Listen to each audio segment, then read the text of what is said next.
ನಮಸ್ಕಾರ ಸ್ನೇಹಿತರೆ. ನಾವು ಜೀವನದಲ್ಲಿ ಎಷ್ಟೋ ಸಲ ಕೆಲವರಿಂದ ಮೋಸ ಹೋಗಿರಬಹುದು. ಆದರೆ ಅದಕ್ಕೆ ಕಾರಣ ಅವರ ಬುದ್ಧಿವಂತಿಕೆ ಅಲ್ಲ, ನಾವು ಅವರ ಮೇಲೆ ಇಟ್ಟಿರುವ ನಂಬಿಕೆ. ಮನುಷ್ಯ ಬದುಕಿರುವಾಗಲೇ ಸಾಯುವ ಹಾಗೆ ಮಾಡುವ ಎರಡು ಬಲವಾದ ಆಯುಧಗಳು ಎಂದರೆ ಒಂದು ಅವಮಾನ, ಇನ್ನೊಂದು ಅನುಮಾನ. ತಪ್ಪು ಮಾಡುವಾಗ ಮನುಷ್ಯನಿಗೆ ಅರಿವಿರುವುದಿಲ್ಲ, ಆದರೆ ಮೋಸ ಮಾಡುವಾಗ ಖಂಡಿತ ಅರಿವಿರುತ್ತದೆ. ಹಾಗಾಗಿ ತಪ್ಪನ್ನು ಮನ್ನಿಸಬಹುದು, ಮೋಸವನ್ನಲ್ಲ. ನಾಣ್ಯಕ್ಕೆ ಹೇಗೆ ಎರಡು ಮುಖವೋ ಹಾಗೆಯೇ ಮನುಷ್ಯರಿಗೂ ಎರಡು ಮುಖ, ಹೊರಗೊಂದು ಒಳಗೊಂದು. ಅವಶ್ಯಕತೆಗೆ ತಕ್ಕಂತೆ ಬದಲಾಯಿಸುತ್ತಾರೆ. ಇದುವೇ ವಾಸ್ತವ ಸತ್ಯ. ನಂಬಿದರೆ ಪ್ರಾಣ ಕೊಡ್ತೀವಿ ಅಂತಾರೆ. ಪ್ರಾಣ ಕೊಡುವ ಅವಶ್ಯಕತೆ ಇಲ್ಲ. ಪ್ರಾಣ ಇರುವವರೆಗೆ ನಂಬಿಕೆ ದ್ರೋಹ ಮಾಡದೇ ಇದ್ದರೆ ಸಾಕು. ಗಂಗೆಯಲ್ಲಿ ಸ್ನಾನ ಮಾಡಿದ ತಕ್ಷಣ ಪಾಪ ಕಳೆದು ಹೋಗುವುದಿಲ್ಲ.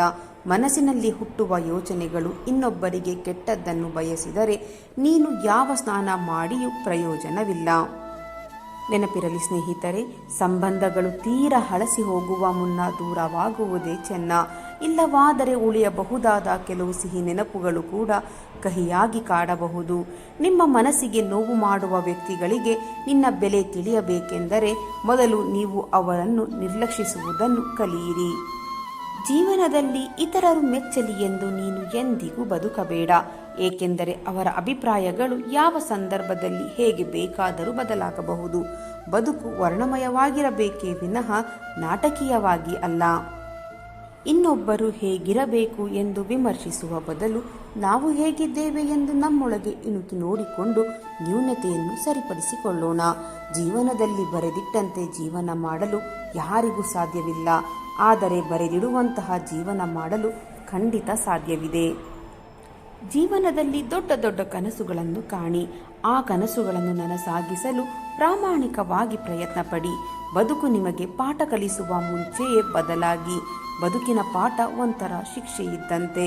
ಸೋಲನ್ನು ಸಂತೋಷವಾಗಿ ಸ್ವೀಕರಿಸಿ ಸೋಲನ್ನು ನಿಭಾಯಿಸುವುದನ್ನು ಕಲಿಯಿರಿ.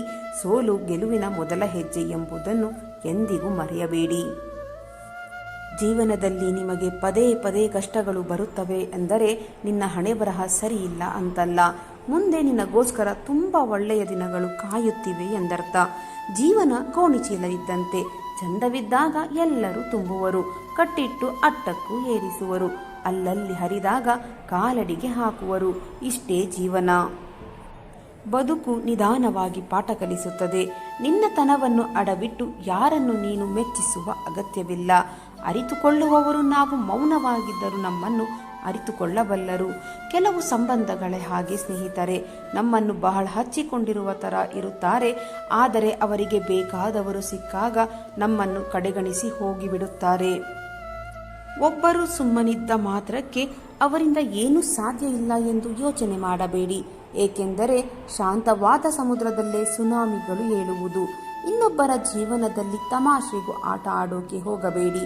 ಏಕೆಂದರೆ ನಿಮ್ಮನ್ನು ಆಡಿಸಲು ಮೇಲೊಬ್ಬ ಇದ್ದಾನೆ ಎನ್ನುವುದನ್ನು ಎಂದಿಗೂ ಮರೆಯಬೇಡಿ. ಸಮಯ, ನಂಬಿಕೆ ಮತ್ತು ಮರ್ಯಾದೆ ಎಂತಹ ಪಕ್ಷಿಗಳು ಎಂದರೆ ಒಮ್ಮೆ ಹಾರಿ ಹೋದರೆ ಎಂದೆಂದಿಗೂ ಹಿಂತಿರುಗಿ ಬರುವುದಿಲ್ಲ. ಹಾಗಾಗಿ ಇವುಗಳನ್ನು ಎಂದಿಗೂ ಕಳೆದುಕೊಳ್ಳಬೇಡಿ. ಕೋಪಿಸಿಕೊಳ್ಳುವ ಹೃದಯದಲ್ಲಿ ಪ್ರೀತಿಸುವ ಗುಣ ಇರುತ್ತದೆ. ಆ ಹೃದಯವನ್ನು ಅರ್ಥ ಮಾಡಿಕೊಂಡು ನೋಡಿ, ಕೊನೆಯವರೆಗೂ ನಿಮ್ಮ ಜೊತೆಯಾಗಿರುತ್ತದೆ. ಓದಿನಿಂದ ಕಲಿತ ಪಾಠಗಳು ಮರೆತರೂ ಮರೆಯಬಹುದು. ಜೀವನದಲ್ಲಿ ಅನುಭವದಿಂದ ಕಲಿತ ಪಾಠಗಳು ಎಂದಿಗೂ ಮರೆಯಲು ಸಾಧ್ಯವಿಲ್ಲ. ಕೆಲವೊಮ್ಮೆ ಮನಸ್ಸು ಹೇಳುತ್ತದೆ, ಜನರು ನಿನ್ನೊಂದಿಗೆ ಹೇಗೆ ವರ್ತಿಸುತ್ತಾರೋ ನೀನು ಹಾಗೆ ವರ್ತಿಸು ಎಂದು. ಆದರೆ ಹೃದಯ ಹೇಳುತ್ತದೆ, ನಾವು ಅವರಂತೆ ವರ್ತಿಸಿದರೆ ಅವರಿಗೂ ನಮಗೂ ಏನು ವ್ಯತ್ಯಾಸ ಎಂದು. ಸ್ನೇಹಿತರೆ, ಈ ಜಗತ್ತನ್ನು ಬರೀ ಕಣ್ಣಿನಿಂದ ನೋಡಿದರೆ ಎಲ್ಲರಲ್ಲೂ ದ್ವೇಷ ಕಾಣುತ್ತದೆ. ಒಂದು ಸಲ ಹೃದಯದಿಂದ ನೋಡಿ, ಇಡೀ ಜಗತ್ತೇ ಸುಂದರವಾಗಿ ಕಾಣುತ್ತದೆ. ಜೀವನದಲ್ಲಿ ನಿನ್ನನ್ನು ಯಾರಾದರೂ ಅವಮಾನಿಸಿದರೆ ಹೆದರಬೇಡ. ಹುಚ್ಚು ಜನರು ವಜ್ರವನ್ನು ಗಾಜು ಎಂದುಕೊಂಡಿರುತ್ತಾರೆ. ಹಾಗಾಗಿ ಅವರ ಬುದ್ಧಿ ಎಷ್ಟು ಎಂದು ಸುಮ್ಮನಿದ್ದು ಬಿಡು. ಪ್ರತಿಯೊಬ್ಬರ ಹೃದಯದಲ್ಲೂ ಅಳಿಸಲಾಗದ ನೋವಿರುತ್ತದೆ, ಆದರೂ ಬದುಕುತ್ತಾರೆ. ಯಾಕೆ ಗೊತ್ತಾ? ನಾಳೆಯಾದರೂ ಸಂತೋಷ ಸಿಗಬಹುದು ಎನ್ನುವ ಭರವಸೆಯಲ್ಲಿ. ಅದೇ ಜೀವನದ ಸಂತಸದ ಸಮಯದಲ್ಲಿ ಚಪ್ಪಾಳೆ ತಟ್ಟುವ 10 ಬೆರಳುಗಿಂತ ದುಃಖದ ಸಮಯದಲ್ಲಿ ಕಣ್ಣೀರು ಒರೆಸುವ 1 ಬೆರಳು ಶ್ರೇಷ್ಠವಾದದ್ದು. ನೆನಪಿರಲಿ ಸ್ನೇಹಿತರೆ, ಸಮಯ ಮತ್ತು ಪರಿಸ್ಥಿತಿ ಯಾವ ಕ್ಷಣದಲ್ಲಾದರೂ ಬದಲಾಗಬಹುದು. ಆದ್ದರಿಂದ ಯಾರನ್ನು ಅವಮಾನ ಮಾಡಬೇಡಿ, ಕೀಳಾಗಿ ನೋಡಬೇಡಿ. ನೀವು ಶಕ್ತಿಶಾಲಿಯಾಗಿರಬಹುದು, ಆದರೆ ಸಮಯ ನಿಮಗಿಂತ ಶಕ್ತಿಶಾಲಿ ಎಂಬುದು ನೆನಪಿರಲಿ. ನೀವು ಯಾರನ್ನಾದರೂ ಪೂರ್ಣ ಹೃದಯದಿಂದ ನಂಬಿದ್ದೀರಾ? ಆ ನಂಬಿಕೆಗೆ ಅವರು ದ್ರೋಹ ಮಾಡಿದ್ದಾರಾ? ನಂಬಿಕೆ ಹೊಡೆದಾಗ ಹೃದಯ ಮಾತ್ರವಲ್ಲ, ಆತ್ಮವೇ ನೋವಿನಿಂದ ನಲುಗುತ್ತದೆ. ಇಂದು ಅನೇಕ ಜನರ ಮೌನ, ಕಣ್ಣೀರಿನ ಕಾರಣ ಒಂದೇ ವಿಷಯ: ನಂಬಿಕೆಗೆ ದ್ರೋಹ. ಇಂತಹ ಸಮಯದಲ್ಲಿ ನಮಗೆ ದಾರಿ ತೋರಿಸುವವನು ಒಬ್ಬನೇ, ಆ ಭಗವಂತ. ನಂಬಿಕೆ ಎನ್ನುವುದು ಮಾತಿನಿಂದ ಹುಟ್ಟುವುದಲ್ಲ, ಆಚರಣೆಯಿಂದ ಬೆಳೆದು ಬರುತ್ತದೆ. ನೀವು ಯಾರ ಮೇಲೆ ನಂಬಿಕೆ ಇಡುತ್ತೀರೋ ಅವರಿಗೆ ನಿಮ್ಮ ದುರ್ಬಲತೆಯನ್ನೇ ಕೊಟ್ಟಂತಾಗುತ್ತದೆ. ಆದರೆ ಎಲ್ಲರೂ ಆ ದುರ್ಬಲತೆಯನ್ನು ಪವಿತ್ರವಾಗಿ ಕಾಯುವುದಿಲ್ಲ. ಕೆಲವರು ಅದನ್ನೇ ನಿಮ್ಮ ವಿರುದ್ಧ ಅಸ್ತ್ರವಾಗಿಸುತ್ತಾರೆ. ಅದೇ ದ್ರೋಹ. ಅರ್ಜುನನು ಕೃಷ್ಣನನ್ನು ಕೇಳುತ್ತಾನೆ, ಕೃಷ್ಣ, ನಾನು ನಂಬಿದವರೇ ನನ್ನ ವಿರುದ್ಧ ನಿಂತಿದ್ದಾರೆ, ಇದು ನ್ಯಾಯವೇ? ಕೃಷ್ಣ ಉತ್ತರಿಸುತ್ತಾನೆ, ಅರ್ಜುನ, ನಿನ್ನ ನಂಬಿಕೆ ತಪ್ಪಲ್ಲ, ಆದರೆ ಅವರ ಯೋಗ್ಯತೆ ತಪ್ಪು. ಲಾಭ ಇರುವವರೆಗೂ ಇರುವವರು ಸ್ನೇಹಿತರು, ತ್ಯಾಗ ಬೇಕಾದಾಗ ಅವರ ಮುಖಗಳು ಬದಲಾಗುತ್ತವೆ ಅಷ್ಟೇ. ನಿನ್ನ ಯಶಸ್ಸಿಗೆ ಸಂತೋಷ ಪಡುವುದಿಲ್ಲವಾದರೆ ಅವರು ನಿಮ್ಮವರಲ್ಲ. ನಿಮ್ಮ ನೋವನ್ನು ಉಪಯೋಗಿಸಿಕೊಳ್ಳುವವರು ನಿಮ್ಮ ಬಂಧುಗಳಲ್ಲ. ಅವರಿಂದ ದೂರ ಹೋಗುವುದು ಪಲಾಯನವಲ್ಲ, ಅದು ಆತ್ಮರಕ್ಷಣೆ. ಶ್ರೀಕೃಷ್ಣ ಹೇಳುತ್ತಾನೆ, ಕ್ಷಮಿಸು, ಆದರೆ ಮತ್ತೆ ಅಂದವಾಗಿ ನಂಬಬೇಡ. ಕ್ಷಮೆಯೆಂದರೆ ಮತ್ತೆ ಮತ್ತೆ ಅವಕಾಶ ಕೊಡುವುದಲ್ಲ. ಕ್ಷಮೆಯೆಂದರೆ ನಿನ್ನ ಮನಸ್ಸನ್ನು ಭಾರದಿಂದ ಮುಕ್ತಗೊಳಿಸುವುದು. ದ್ರೋಹವು ನಿನ್ನನ್ನು ದುರ್ಬಲನನ್ನಾಗಿಸಬಾರದು, ಅದು ನಿನ್ನನ್ನು ಜಾಣನನ್ನಾಗಿಸಬೇಕು. ಎಲ್ಲರೂ ಕೈಬಿಡಬಹುದು, ಸ್ನೇಹ, ಸಂಬಂಧ, ಪ್ರೀತಿ, ಆದರೆ ಒಬ್ಬ ಮಾತ್ರ ನಿನ್ನ ಕೈ ಬಿಡುವುದಿಲ್ಲ. ನೀನು ನಿನ್ನ ಕರ್ತವ್ಯವನ್ನು ಮಾಡಿದರೆ ಭಗವಂತ ನಿನ್ನ ಕೈ ಬಿಡುವುದಿಲ್ಲ. ಮನುಷ್ಯರ ಮೇಲೆ ಅಲ್ಲ, ಧರ್ಮದ ಮೇಲೆ ನಂಬಿಕೆ ಇಡು. ನಿನ್ನನ್ನು ದ್ರೋಹ ಮಾಡಿದವರು ನಿನ್ನ ಶಕ್ತಿಯನ್ನು ಅರಿಯದವರು. ಇದು ಅಂತ್ಯವಲ್ಲ, ಇದು ನಿನ್ನ ಜೀವನದ ಹೊಸ ಆರಂಭ ಎಂದು ನಿಲ್ಲು. ನಿನ್ನ ಮೌಲ್ಯವನ್ನು ಅರಿತುಕೋ. ಮತ್ತೆ ಯಾರು ನಿನ್ನ ನಂಬಿಕೆಯನ್ನು ತಿಳಿಯದಂತೆ ನಿನ್ನನ್ನೇ ನೀನು ರಕ್ಷಿಸಿಕೊಳ್ಳಿ. ಜೀವನದಲ್ಲಿ 100 ಬಾರಿ ಸೋತಿದ್ದರೇನಂತೆ, 101 ಸಾರಿ ಬಿದ್ದರೇನಂತೆ. ಸೋಲು ಗೆಲುವಿಗೆ ಮೆಟ್ಟಿಲು, ಬಿದ್ದರಲ್ಲವೇ ಮರಳಿ ಏಳುವುದು. ಬೀಳದಿದ್ದವನು ಎಂದು ಮೇಲೆದ್ದವನಲ್ಲ. ತಪ್ಪು ಅನ್ನುವುದು ಜೀವನದ ಒಂದು ಪುಟ ಮಾತ್ರ, ಸಂಬಂಧಗಳು ಎನ್ನುವುದು ಪೂರ್ತಿ ಪುಸ್ತಕ. ದಯವಿಟ್ಟು ಆ ಒಂದು ಪುಟಕ್ಕೋಸ್ಕರ ಪೂರ್ತಿ ಪುಸ್ತಕವನ್ನು ಎಂದಿಗೂ ಕಳೆದುಕೊಳ್ಳಬೇಡಿ. ಜೀವನದಲ್ಲಿ ಏನೇನೋ ಆಗ್ತೀನಿ ಎನ್ನುವುದರ ಬದಲು ಮನುಷ್ಯತ್ವ ಇರೋ ಮನುಷ್ಯ ಆದರೆ ಸಾಕು. ಮನುಷ್ಯತ್ವ ಹಾಗೂ ಮಾನವೀಯತೆಯನ್ನು ಸೋಲಿಸುವ ಅಂಥ ಶಕ್ತಿ ಇನ್ನೊಂದಿಲ್ಲ. ಇನ್ನೊಬ್ಬರ ಬಗ್ಗೆ ಏನು ನಮಗೆ ತಿಳಿದಿರುವುದೋ ಅದನ್ನು ನಂಬಬೇಕೇ ಹೊರತು ಬೇರೆಯವರಿಂದ ಕೇಳಿದ್ದನ್ನಲ್ಲ. ಒಂಟಿತನ ಎನ್ನುವುದು ಆಕರ್ಷಕವಲ್ಲದಿದ್ದರೂ ಕೆಟ್ಟವರ ಸಂಘಕ್ಕಿಂತ ಅದು ಒಳ್ಳೆಯದೇ. ಉತ್ತಮ ಸಹವಾಸ ಲಭ್ಯವಾಗದಿದ್ದರೆ ಏಕಾಂಗಿಯಾಗಿಯೇ ಬದುಕೋಣ. ಸೋಲು, ಒಂಟಿತನ ಈ ಎರಡು ಜೀವನದಲ್ಲಿ ಬಹಳ ಪಾಠಗಳನ್ನು ಕಲಿಸುತ್ತವೆ ಸ್ನೇಹಿತರೆ. ಒಂದು ಯಾವ ತರಹ ಗೆಲ್ಲಬೇಕು ಎಂದು ಕಲಿಸಿದರೆ ಮತ್ತೊಂದು ಜೀವನದಲ್ಲಿ ಯಾರನ್ನು ನಂಬಬೇಕು, ಹೇಗೆ ಜೀವನ ನಡೆಸಬೇಕು ಎಂಬುದನ್ನು ಕಲಿಸಿಕೊಡುತ್ತದೆ. ಯಾವ ವ್ಯಕ್ತಿಯಲ್ಲಿ ಮಾನವೀಯತೆಯ ಪ್ರೀತಿ ತುಂಬಿರುತ್ತದೆಯೋ ಅವನೇ ನಿಜವಾದ ಶ್ರೀಮಂತ. ಆ ಗರ್ಭ ಸಿರಿವಂತನಾದರೇನು, ಮನಸ್ಸಿಗೆ ಶಾಂತಿ ನೆಮ್ಮದಿ ಇಲ್ಲದಿದ್ದರೆ? ಯಾವ ಅಧಿಕಾರದ ಗದ್ದಿಗೆ ಏರಿದರೇನು, ಯೋಗ್ಯತೆ ಅರ್ಹತೆ ಇಲ್ಲದಿದ್ದರೆ? ಎಷ್ಟು ಪ್ರಖ್ಯಾತಿ ಪಡೆದರೇನು, ಸರಳ ವ್ಯಕ್ತಿತ್ವವನ್ನು ಹೊಂದಿಲ್ಲದಿದ್ದರೆ? ಎಷ್ಟು ಸುಂದರ ಸ್ತ್ರೀಯಾದರೇನು, ಕೊಂಚವೂ ನಯ ನಾಜೂಕು ಇಲ್ಲದಿದ್ದರೆ? ಎಷ್ಟು ದೊಡ್ಡ ಮಟ್ಟಕ್ಕೆ ತಲುಪಿದರೇನು, ತಂದೆ ತಾಯಿ ಗುರುಗಳಿಗೆ ತಲೆ ಬಾಗದಿದ್ದರೆ? ಮನಸ್ಸು ಮಾಡಿದರೆ ಜಗತ್ತಿನಲ್ಲಿ ಯಾರನ್ನು ಬೇಕಾದರೂ ಸೋಲಿಸಬಹುದು, ಆದರೆ ಸೋಲಿನಲ್ಲಿಯೂ ನಗುವವರನ್ನು ಮಾತ್ರ ಸೋಲಿಸಲು ಆಗುವುದಿಲ್ಲ. ಅದಕ್ಕೆ ಜೀವನದಲ್ಲಿ ಯಾವಾಗಲೂ ನಗುತ್ತಾ ಇರಿ.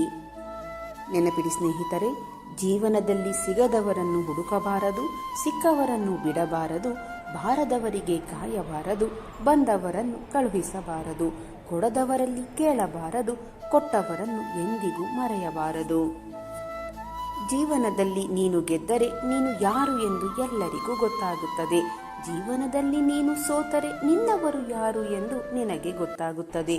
ಮೋಸಕ್ಕೆ, ನಂಬಿಕೆ ದ್ರೋಹಕ್ಕೆ ತುಂಬ ವ್ಯತ್ಯಾಸ ಇದೆ. ಮೋಸ ಎಲ್ಲರೂ ಮಾಡುತ್ತಾರೆ, ಆದರೆ ನಂಬಿಕೆ ದ್ರೋಹ ನೀವು ನಂಬಿದ ಜನರು ಮಾತ್ರವೇ ಮಾಡುತ್ತಾರೆ. ನಂಬಿಸಿ ಮೋಸ ಮಾಡಿದವರಿಗೂ ಧನ್ಯವಾದ ಹೇಳಲೇಬೇಕು. ಏಕೆ ಗೊತ್ತಾ? ಎಲ್ಲರ ಮೇಲೂ ನಂಬಿಕೆ ಇಡಬಾರದು ಎಂಬ ಪಾಠವನ್ನು ಕಲಿಸಿಕೊಟ್ಟಿದ್ದಕ್ಕೆ. ಕೆಲವರು ಸುಳ್ಳು ಹೇಳುತ್ತಿದ್ದಾರೆ ಎಂದು ನಮಗೆ ಗೊತ್ತಿರುತ್ತದೆ, ಆದರೂ ನಾವು ಅದನ್ನು ಗೊತ್ತಿಲ್ಲದವರಂತೆ ಸುಮ್ಮನೆ ಇರುತ್ತೇವೆ. ಯಾಕೆಂದರೆ ಇವತ್ತಲ್ಲ ನಾಳೆ ಅವರು ಬದಲಾಗುತ್ತಾರೆ ಎನ್ನುವ ನಂಬಿಕೆಯಿಂದ. ಜೀವನದಲ್ಲಿ ಎಲ್ಲರೂ ಗೊತ್ತಿಲ್ಲದೆ ಮಾಡುವುದು ತಪ್ಪು, ಗೊತ್ತಿದ್ದು ಮಾಡುವುದು ನಂಬಿಕೆ ದ್ರೋಹ. ತಪ್ಪಿಗೆ ಕ್ಷಮೆ ಇದೆ, ಆದರೆ ಮೋಸಕ್ಕಲ್ಲ. ಮನೆ ಕಟ್ಟುವಾಗ ಯಾರು ಬಂದು ಸಹಾಯ ಮಾಡುವುದಿಲ್ಲ, ನಂತರ ಗೃಹ ಪ್ರವೇಶಕ್ಕೆ ಬಂದು ಹಾರೈಸಿ ಉಡುಗೊರೆ ಕೊಡುತ್ತಾರೆ. ಹಾಗೆಯೇ ಜೀವನದಲ್ಲಿ ನಾವು ಏನಾದರೂ ಸಾಧನೆ ಮಾಡಲು ಹೊರಟಾಗ ಯಾರು ಸಹಾಯ ಮಾಡುವುದಿಲ್ಲ, ನಂತರ ಗುರು ತಲುಪಿದ ಮೇಲೆ ಎಲ್ಲರೂ ಬಂದು ಹಾರೈಸುತ್ತಾರೆ. ಇದೇ ಪ್ರಪಂಚ. ನಮ್ಮವರೇ ನಮ್ಮನ್ನು ತಪ್ಪಾಗಿ ತಿಳಿದುಕೊಂಡಾಗ ಒಬ್ಬಂಟಿಯಾಗಿ ಇರುವುದೇ ಒಳ್ಳೆಯದು. ಏಕೆಂದರೆ ನಮ್ಮ ಮಾತು, ನಮ್ಮ ಕಾಳಜಿ ಕೊನೆಗೆ ಅವರಿಗೆ ನಾಟಕ ಎನಿಸಿಬಿಡುತ್ತದೆ. ಜೀವನದಲ್ಲಿ ಎಲ್ಲ ನಮ್ಮವರು ಎನ್ನುವುದು ಭ್ರಮೆ, ನಾನು ನನ್ನದು ಎನ್ನುವುದು ಸ್ವಾರ್ಥ, ಅವರು ನನ್ನವರು ಎಂಬುವುದು ಶುದ್ಧ ಸುಳ್ಳು, ನಿನಗಾಗಿ ನೀನು ಎಂಬುವುದಷ್ಟೇ ಸತ್ಯ. ಯಾರಿಂದಲೂ ಏನನ್ನು ಬಯಸದೆ ಇರುವುದೇ ಸೌಖ್ಯ. ತುಂಬ ಇಷ್ಟಪಟ್ಟಾಗ ಸಿಗುವುದು ನೋವು, ತುಂಬ ನೊಂದಾಗ ಸಿಗುವುದು ತಿಳುವಳಿಕೆ, ತುಂಬ ತಿಳುವಳಿಕೆ ಬಂದಾಗ ಸಿಗುವುದೇ ಅನುಭವ. ಈ ಅನುಭವವೇ ಜೀವನ. ಕೆಲವರಿಗೆ ಸೂರ್ಯ ಬಿಸಿಲು ಎನ್ನಿಸುತ್ತಾನೆ, ಇನ್ನು ಕೆಲವರಿಗೆ ಬೆಳಕು ಎನ್ನಿಸುತ್ತಾನೆ. ಹಾಗೆಯೇ ನಾವು ಕೂಡ ಕೆಲವರಿಗೆ ಒಳ್ಳೆಯವರು ಅನಿಸಿದರೆ ಇನ್ನು ಕೆಲವರಿಗೆ ಕೆಟ್ಟವರು ಅನಿಸಬಹುದು. ಅದಕ್ಕಾಗಿ ಯಾವತ್ತೂ ನಮ್ಮ ಯೋಚನೆಯಂತೆ ನಾವು ಬದುಕಬೇಕು, ಜನರ ಯೋಚನೆಯಂತೆ ಅಲ್ಲ. ಕೊನೆಯದಾಗಿ ಸ್ನೇಹಿತರೆ, ಸ್ಪಷ್ಟತೆ ಇಲ್ಲದವರ ಜೊತೆ ಸ್ನೇಹ ಬೆಳೆಸಬೇಡಿ, ಬದ್ಧತೆ ಇಲ್ಲದವರ ಜೊತೆ ಸಂಬಂಧ ಮಾಡಬೇಡಿ, ನಿಷ್ಠೆಯೇ ಇಲ್ಲದವರ ಜೊತೆ ಏನನ್ನು ನಿರೀಕ್ಷಿಸಬೇಡಿ. ಸ್ನೇಹಿತರೆ, ಇಂದಿನ ಈ ನನ್ನ ವಿಡಿಯೋ ನಿಮ್ಮ ಮನಸ್ಸಿಗೆ ಸ್ವಲ್ಪವಾದರೂ ಪ್ರೇರಣೆ ನೀಡಿದರೆ ದಯವಿಟ್ಟು ವಿಡಿಯೋಗೆ ಒಂದು ಲೈಕ್ ಮಾಡಿ, ಶೇರ್ ಮಾಡಿ. ನಿಮ್ಮ ಅಭಿಪ್ರಾಯವನ್ನು ಕಾಮೆಂಟ್ ಬಾಕ್ಸ್ನಲ್ಲಿ ಹಂಚಿಕೊಳ್ಳಿ. ನನ್ನ ಪ್ರಯತ್ನ ನಿಮಗೆ ಇಷ್ಟವಾಗಿದ್ದರೆ ದಯವಿಟ್ಟು ಈಗಲೇ ನನ್ನ ಚಾನಲನ್ನು ಸಬ್ಸ್ಕ್ರೈಬ್ ಮಾಡಿಕೊಳ್ಳಿ. ಹಾಗೆಯೇ ಕೆಳಗೆ ಕಾಣುತ್ತಿರುವ ಹೈಪ್ ಬಟನ್ ಮೇಲೆ ಕ್ಲಿಕ್ ಮಾಡುವುದರ ಮೂಲಕ ನಿಮ್ಮ ಬೆಂಬಲ ನೀಡಿ. ನಿಮ್ಮ ಬೆಂಬಲವೇ ನನ್ನ ಶಕ್ತಿ. ಮತ್ತೆ ಮುಂದಿನ ವಿಡಿಯೋದಲ್ಲಿ ಇದೇ ರೀತಿಯ ಹೊಸ ಪ್ರೇರಣಾದಾಯಕವಾದ ಮೋಟಿವೇಶನಲ್ ಮಾಹಿತಿಯೊಂದಿಗೆ ಭೇಟಿಯಾಗೋಣ. ಅಲ್ಲಿಯವರೆಗೆ ಸಕಾರಾತ್ಮಕವಾಗಿ ಯೋಚಿಸಿ ಸಂತೋಷವಾಗಿ ಬಾಳಿರಿ. ಧನ್ಯವಾದಗಳು.